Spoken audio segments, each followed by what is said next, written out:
হাসরের ময়দানে আল্লাহ তাআলা যখন ফেরেশতাদের মাধ্যমে আগুনের শিকল দিয়ে টেনে জাহান্নামকে হাসরের মাঠে এনে দাঁড় করাবে, মনে করেন এখানে আইনা রাখবে, আমরা সবাই তাকাবো, এরকম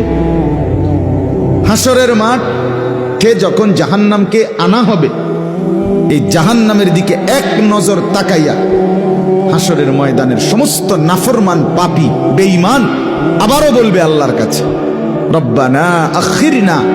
ইলা আজালিন করিব, আল্লাহ একটু সময়ের জন্য দুনিয়াটা আবার ফেরত দেন, হায়াত আবার ফেরত,